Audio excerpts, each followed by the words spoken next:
Let me see. Let me go ahead. And Anthony, could you lead us in a prayer to get started? Sure. Let's bow our heads. Father God, we thank you for today. We thank you for the men and women here on this Zoom call today, God. We ask that you continue to bless this company, God, continue to bless our families. God, we just ask that you give us grace and mercy today, God. God, just watch over our families, God. God, allow us to do the things that you would have us to do in the real estate arena. Let us be men and women of integrity.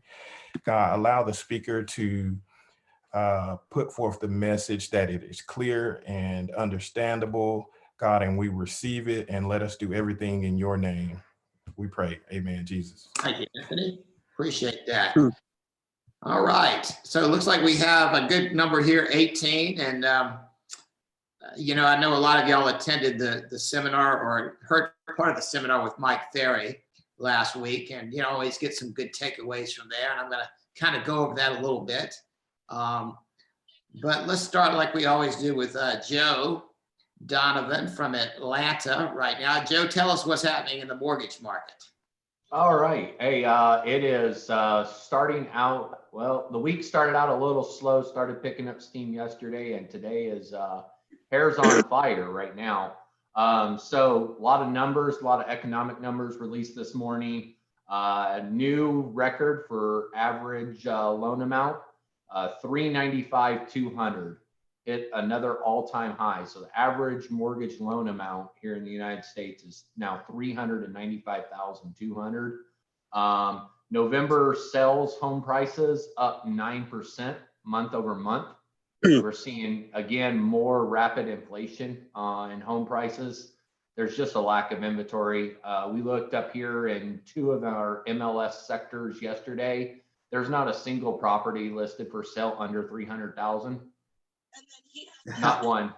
The lowest price home for sale right now is 315,000. Anything, yeah, it's just, and even then there was only one home available. It doesn't until you get into the $500,000 range, you don't even find any homes available. And that one was probably pending the same day it went live. Mortgage applications last week were down 4%. Obviously, it was due to that uptick in rates.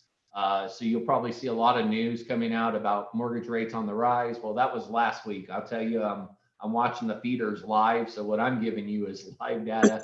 The news broadcast that your clients and you're seeing on the news is last week's data. So mortgage rates are rapidly improving. Right now, we're on a upward run of about 100 basis points. So basically reversing all last week's losses as the market continues to sell off today. I'm watching that 10-year really closely. If it falls below that 1 point threshold, we could see a drastic shift in the market, crazy low rates again. So Fed notes will come out at 2 o'clock today, and Federal Reserve Chairman Powell will speak at 2:30. So I'll be watching that very closely today at 2:30. I do expect a lot of the same rhetoric. With more caution, more we're going to watch and see, we'll be prepared to react. So not expecting a big movement on that, but I am also watching, like I said, that 10-year and the earnings. So this week, a lot of earnings calls. We've got GDP numbers coming out, PCE index, which is your consumer pricing index. A lot of key economic data that's going to come out basically between today, tomorrow, and Friday. So I'll be watching that very closely. Last thing I want to mention, so new administration, new watchdogs have been sworn in. I will tell you the CFPB for the last 4 years has basically been put on mute and had their teeth taken out of them. They haven't been able to really successfully enforce much in the regulatory range. Unless it's gross. They pretty much kind of let the industry run itself. That tide has already turned. I will tell you, mortgage fraud investigations jumped 25.8% last week. I'm going to tell you right now, they're not only going after mortgage lenders, but they're going after real estate agents. So I'm going to caution you very carefully. Don't get involved. Don't help a borrower commit mortgage fraud. I know agents are out there that have done it. I will disengage myself from that transaction. I've had agents help borrowers get fraudulent W-2s and pay stubs. I've had them help borrowers to say that they're purchasing a primary home when really that home is intended to be an investment. They never move into the property. I'll tell you previously, a lot of it was just kind of let go. It went through. If it got caught, it got caught. They're actively pursuing that now, especially with the biggest thing right now the CFPB is looking at is affordable housing and the fact that a lack of inventory. And there's investors out there claiming to be buying primary homes when they're not, to get lower rates, to put less money down, which is eating up a lot of the inventory. And they're going to be actively enforcing that. So remind your clients, don't be surprised, especially if it's on a government loan, FHA, VA loan, that they get something in the mail within 60 days of closing, asking them to respond. I will tell you, HUD has already started. So FHA has already started their door knockers. The way they regulatorily enforce this is they'll come out, 20 days or so after closing, they'll knock on the door and they'll ask if your buyers, Mr. or Mrs. Johnson, are there. And when that person says no, I don't know who that is, or that's my landlord, that's when they're going to actively pursue it. And I'll tell you, they're going beyond just the individuals. They're looking beyond that as who else knew, who else helped aid them in committing this crime, and they're prosecuting those as well. I had one last night that called me and I said, dude, I'm not involved. I can't help you do this. You're basically trying to convince me to help them commit mortgage fraud by claiming they're buying this as a primary home when they are not. I told them I could not assist them. I wish them the best of luck. I'm not going to get involved. I'll tell you the maximum penalty. One, for me, it's my career. I'm not willing to jeopardize my career, my livelihood for it. Two, it is investigated by the FBI. Maximum punishment is 30 years imprisonment and a $1 million fine. I ain't got $1 million and I ain't going to prison. So if I know anything about it, I'm going to disengage from the transaction completely. I will stop and I will terminate the transaction and I'm done. I'm turning it over and I'm out. I'm not risking my career. So I would encourage you guys to do the same because it is creating some turmoil in our market.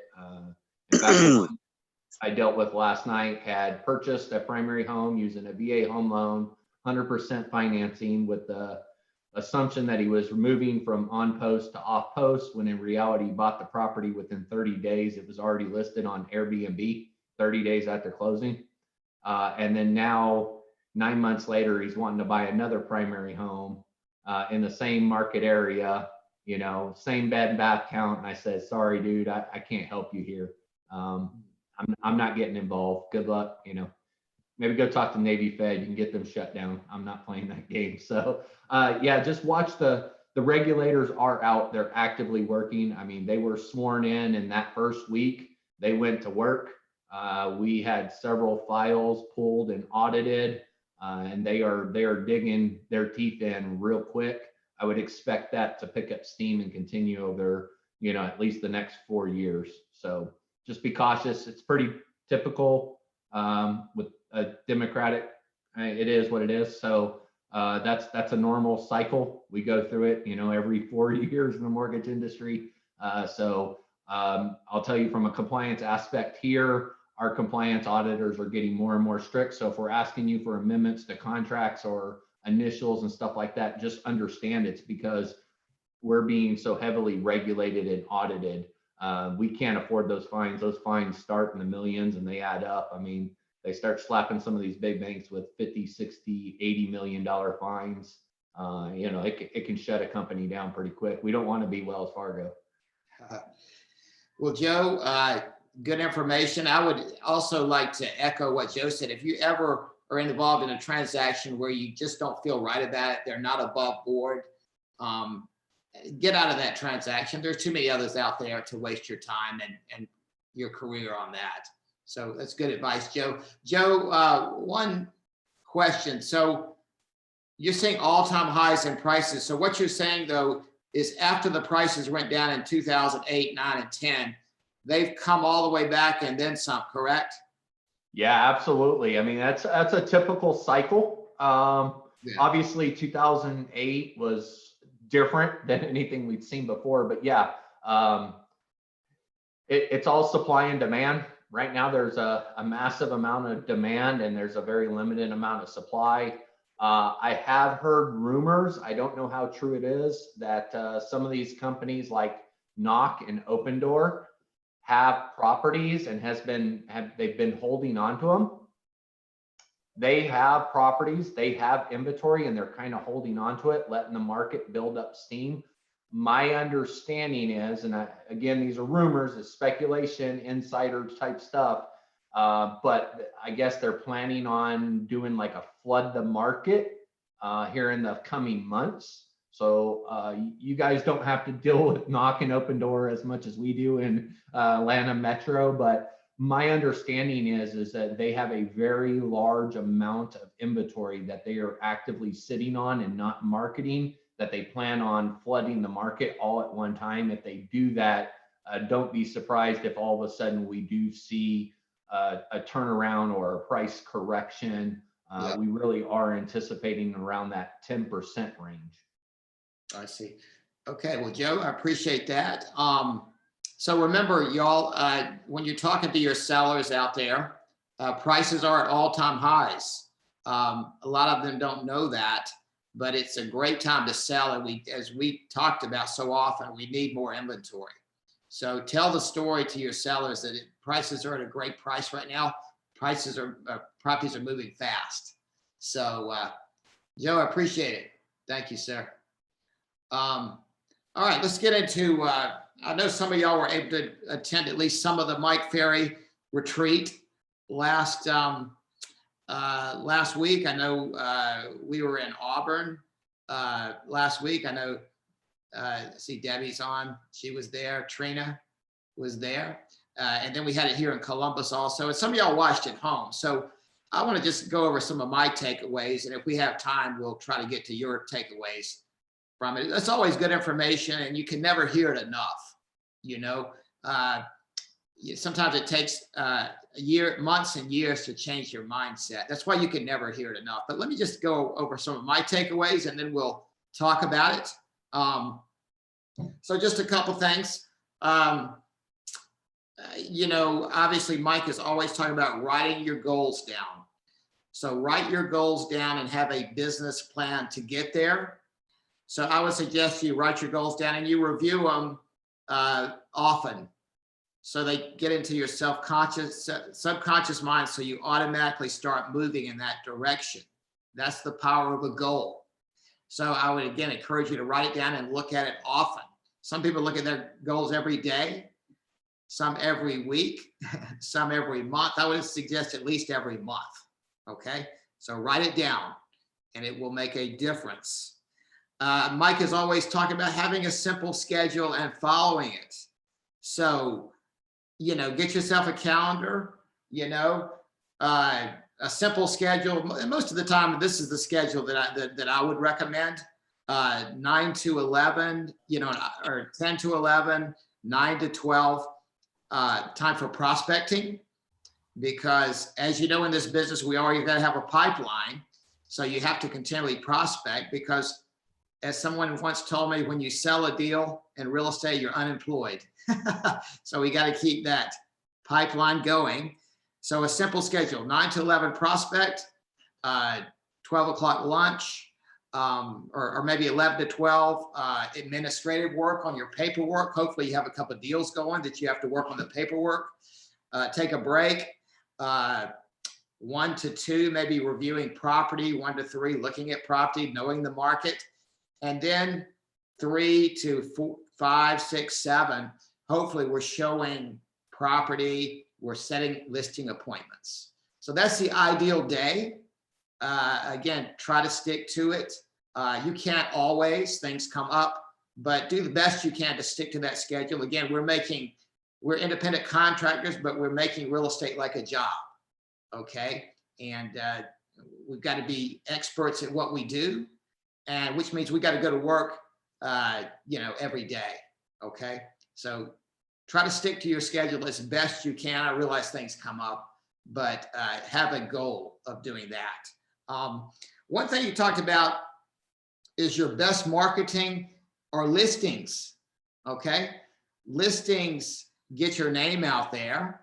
Okay. Listings create buyers, right? You get calls off that sign. Listings is basically free advertising for you. And the best advertising is a seller entrusted you to get their listing. That is probably the best advertising you can get. And it leads to more listings, because when someone sees that your listing sold or went under contract, they're going to say, hey, that's a successful agent. I might want to list my home with him. Okay. And of course, like we said, name recognition. When they see your name out in the market, that is the best name recognition you can get. Okay. So your marketing is your listings. Again, we're always emphasizing listings. So we're going to keep talking about that. Hey, Shep, can you, I see Trina put to ask, could you repeat that schedule before you move on? Yeah, okay, thank you, Anthony. This is the ideal schedule for me as far as real estate goes.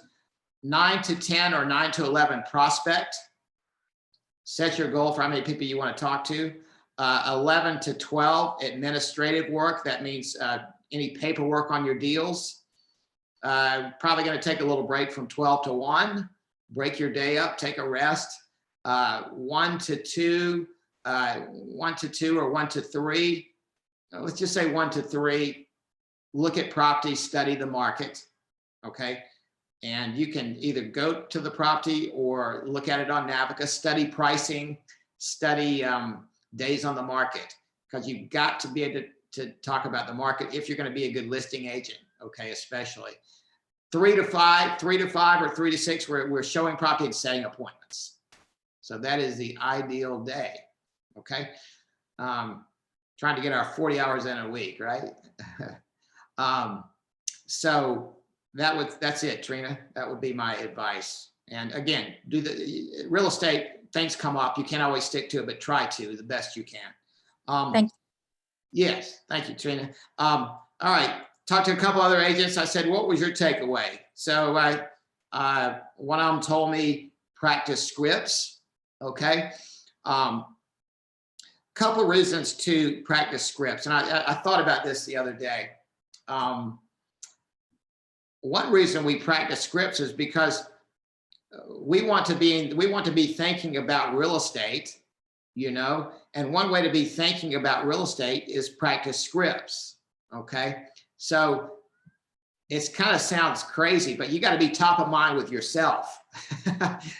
And the way you be top of mind with yourself is you practice. Okay. And it helps you think about real estate. I remember before I got into real estate, I was a tennis instructor and I played in college, and I practiced all the time. I practiced, to try to get better. So the way we practice real estate, number one is going in the field and showing people, but also practicing our scripts and our listing presentations and what to say. So I might add to that schedule 9 to 11, maybe 8:30 to 9 before you start prospecting. Practice some scripts. Okay, I might add that in there. Okay, maybe script practice about 30 minutes a day. I should add that too. Especially practice your listing presentation, because I want y'all in the mindset of getting listings. And to get listings, you have to be good at it, which means you have to ask the right questions, okay? And you have to have a good listing presentation that spells out your plan of action to get it sold, okay? Because as again, if we're asking a 6 or 7% commission, which could be as high as $15,000, $20,000 for the seller to pay us, we've got to be good at it. Okay. So practice your listing. The other thing an agent mentioned to me is that stood out to him is have energy and enthusiasm. You know, your sellers want you want to be energetic, you want to be enthusiastic. Your sellers and your buyers want to see that you like what you do, and you're energetic about it, and you're going the extra mile. Okay. So have energy and enthusiasm. And when you're practicing your scripts, practice them with energy and enthusiasm. So that carries over to your conversations, and people see that. They want to work with people that are excited about what they're doing. Okay. So that was another thing I took. And as always, we talk about working your center of influence, you know, you having your top 100, your top 200, and figuring and how you're going to stay in touch with them. Phone calls, texts, emails, taking them to lunch. But stay in touch with your top 100 at least, so that you stay top of mind, aware. So, you know, and another takeaway I had, you know, we try to come up with different words, you know, prospecting. Not everybody likes that word. We come up with words like having conversations about real estate. That may be a better way to put it. And I think another way I like to put it is help people. We're just here to help people, because let's be honest about it. People don't know how to buy real estate, and they don't know how to sell real estate. They need our help. Okay. So maybe instead of saying, I'm going to do 24 deals this year, which is great, or I'm going to do 12 deals this year, say, I'm going to help 12 people buy and sell real estate, or I'm going to help 24 people. Because I guarantee a first-time home buyer does not know how to buy real estate. How do they know to ask for closing costs? How do they know to ask for an inspection? They don't know. They need your help. Okay. A seller doesn't know how to sell real estate. So again, we're in the business of helping people. Okay. So I think if you think of these conversations those way, you're calling people to help them. Okay. So they want to hear from you because you're helping them. So that's a big word with me, is we're here to help, and we're here to serve people. Okay. So you can think of prospecting that way. All right. So again, we're here to help people because they don't know. How many people that are renting understand that you're not building any net worth by renting? We need to help them. 40% of the buyers are first-time home buyers. So it's a very simple principle, but the average 65-year-old who retires with a house has a net worth of over $200,000, and the average 60 to 65-year-old who does not own a house and rents has a net worth of under $20,000. You know, we're here to help them understand that principle and the value of home ownership. Okay. Also, when it comes to selling property, we need to help them do that too, because again, they don't know how to do it. And the MLS is by far the best system for selling real estate. Okay. Because in Columbus, we have 800, 900 realtors. I don't know what it is now, but they all have buyers that are qualified that are looking for homes. And by putting on the MLS, we get the information to those people that can help put deals together. So the best way by far to sell real estate is by the MLS. It's not for sale by owner. Okay. Again, we can help them by putting on the MLS. Okay. And again, like I say, people need agents. So your job, and that's why your job is to become a real estate expert. Okay. So you can help people buy and sell real estate. You know, and if someone asks you a question and you don't know, just say, you know what, I'm not sure about that. Let me get back to you. And you can call me or Anthony, or you can look it up. But again, always be broadening your education, your knowledge, because you want to be the real estate expert, the real estate resource for that top 100 that you've got. So always be learning, always be educating yourself. And there's also a principle that I've learned to whatever you're doing, whether it's playing tennis or selling real estate or working out, whatever you're doing in life, you're either growing and you're getting better, or you're dying.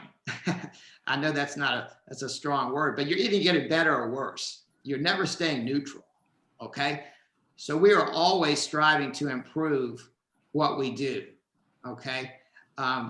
So we need to be improving our knowledge of the market, improving our listing presentation, again, growing our database. We want to be growing and not, you're either getting better or you're getting worse. You're never staying neutral.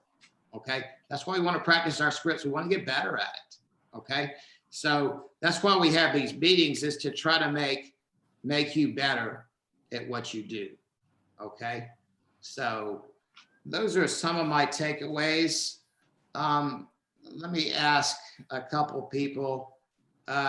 Cynthia, did you get to watch any of it? Cynthia Hyman? No, unfortunately, I was here working. Okay, well, you were in Vegas with Mike a couple of years ago. What was a big takeaway you took from Vegas when you were there? Last year, I went to San Diego. Yeah, what was the big takeaway from the conference? Every day you got to be out there grinding, making contacts every day. Yep. Definitely studying your scripts. Yep. And just kind of getting out there every day. He said, don't be a secret agent. You gotta let everybody know you're out there working. That's right. So by the way, y'all, if y'all need a partner to practice script with, if you'll get in touch with me or Anthony or Alex, we will find you someone to practice with. Okay. Oh. And it only takes 15, 20 minutes a day. But if y'all let us know, we'll find you a practice partner on scripts if y'all want to do that. I definitely would like that. Yeah. All right. Well, send me and Anthony and Alex an email and we'll find you someone, Cynthia. Okay. Okay. All right. Anybody else? Who was there? Antoine, were you on the call? Did you listen to any last week? Antoine? Let's see. Who else? Marina, were you able to listen to any of it last week?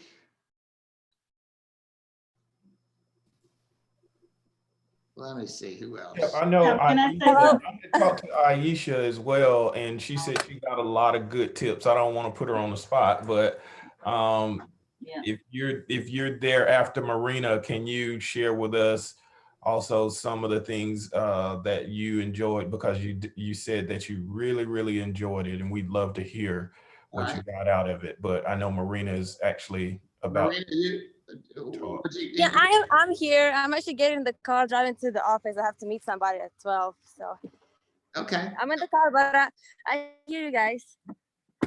thank you. How about Aisha, what'd you pick up? A very interesting thing that I learned from it is that Mike Ferry was saying that it's important that if you have an asset, that you need to focus on lessening your asset, because sometimes that can have an impact on how people receive you. And I never thought about that.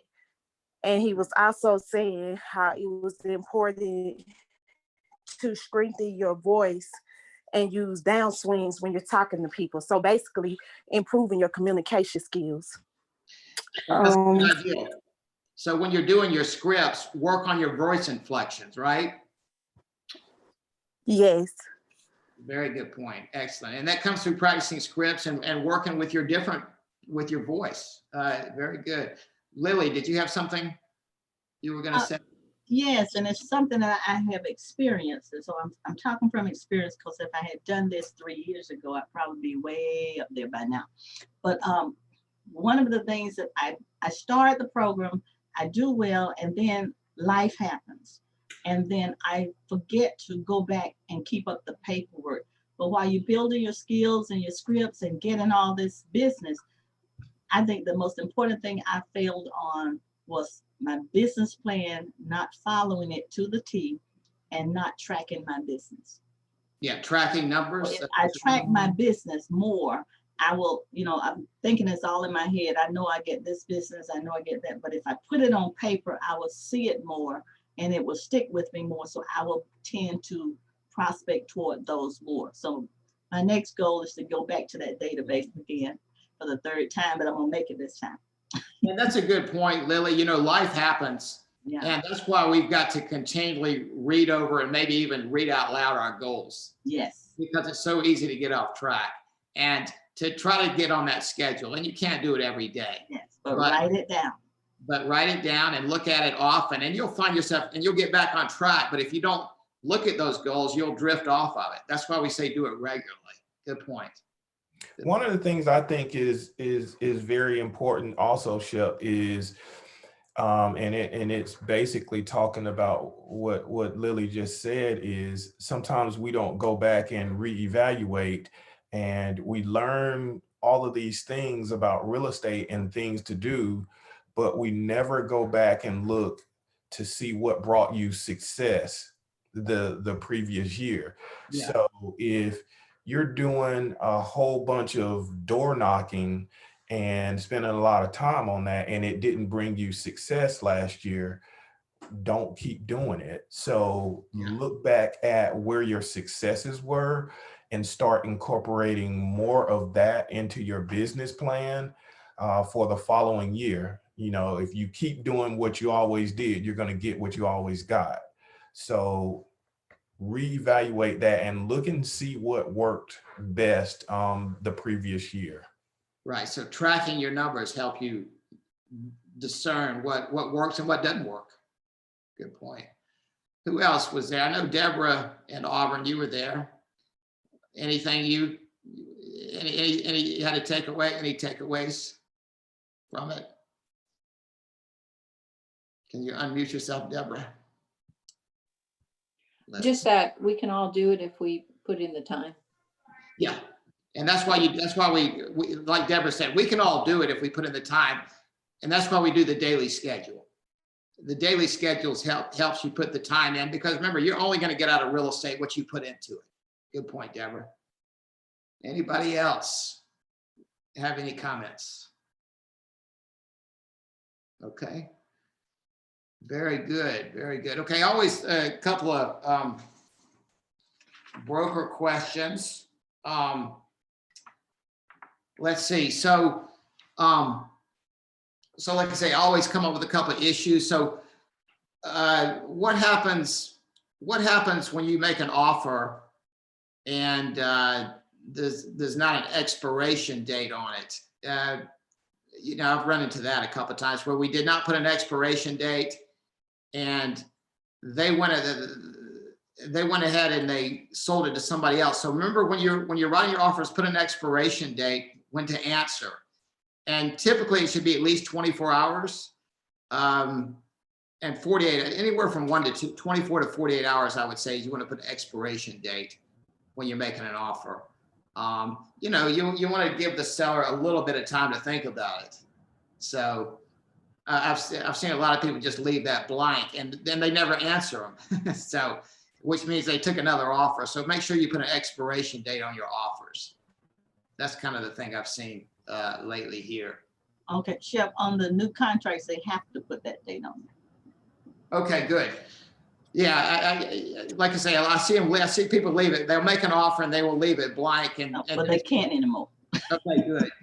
So I had a situation yesterday where an agent made an offer, and actually the seller did not put an expiration date, and the buyer did not counter for 6 days.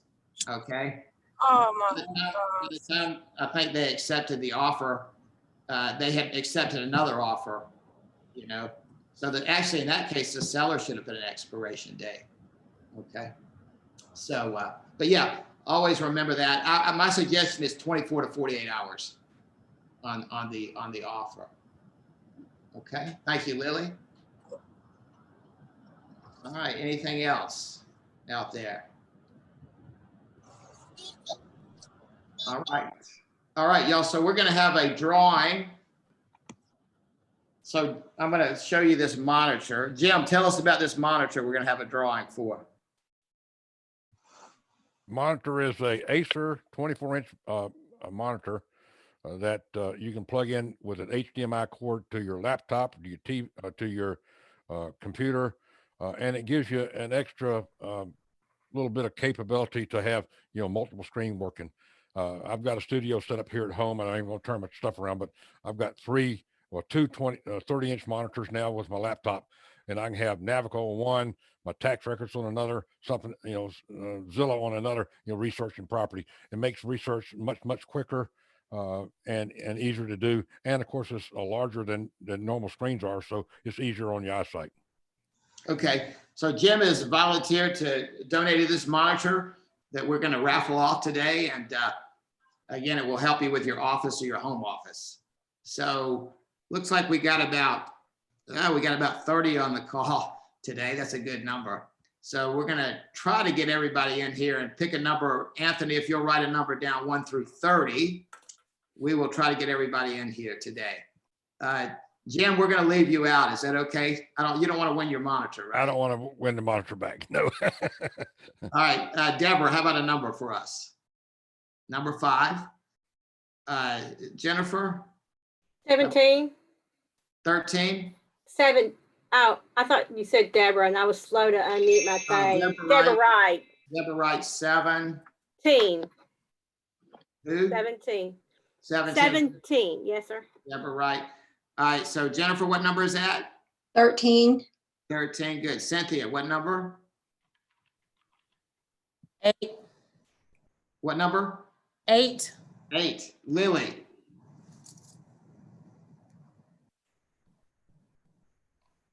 What number? Can you read that, Anthony? 21. 21. Lakeisha? 21, yeah. Lakeisha? 14. 14. Lakeisha? Kendall? 12. 12. Kendall? Brianka Martin?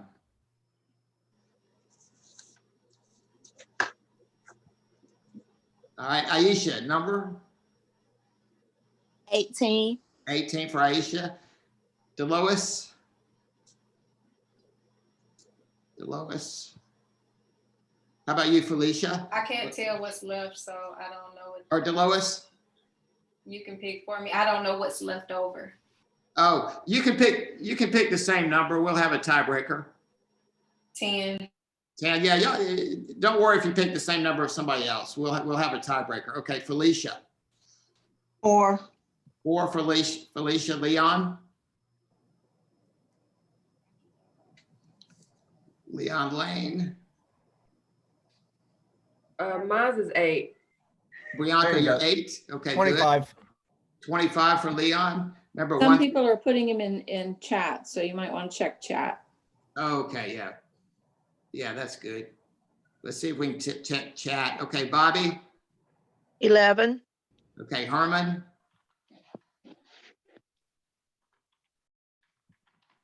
And how about it, Antoine? Someone else pick my number. Antoine picked 7. 7, good. How about Trina? She picked 24. Thank you, Kate. 24, Marion?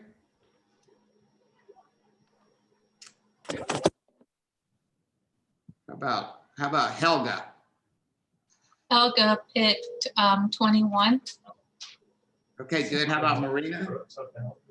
I'll do 30. 30. Okay. Good. Okay. How about Falana? Falana picked 27. Good. And we got Felicia?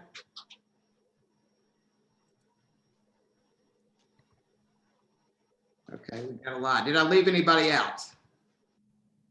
Marquez, how about you, Marquez? 17. 17, okay. Did I leave anybody out? Me, Kiva, 19. Akiva, 19, Akiva, thank you. Okay, anybody else? Did you get mine, Shep? I said 20. Marion is 20, thank you. Marion, anybody else? Marquez is 17. I'm not sure if we got him or not. Yeah, Marquez, 17, okay. Anybody else? There was a Cynthia also put in chat. You didn't mention her, but I didn't catch her number. Cynthia? It was 8. 8, thank you, Cynthia, okay. All right, anybody else before the big drawing for the monitor? Okay, Anthony, what number do you have? 30. Marina. Marina, good job, Marina. 30. Okay. Good turnout today, by the way, y'all. I appreciate y'all tuning in. All right, so Marina wins that. I've got it at the office, Marina. You can come pick it up. Thank you. I'm here now. Oh, we got it for you. Okay, thank you, Marina. All right. All right, everybody, thanks for tuning in today. But remember, if you want to get on a practice scripts, email me, Anthony or Alex, and we'll set you up with a partner. But I appreciate you guys tuning in today, and I hope you have a great day.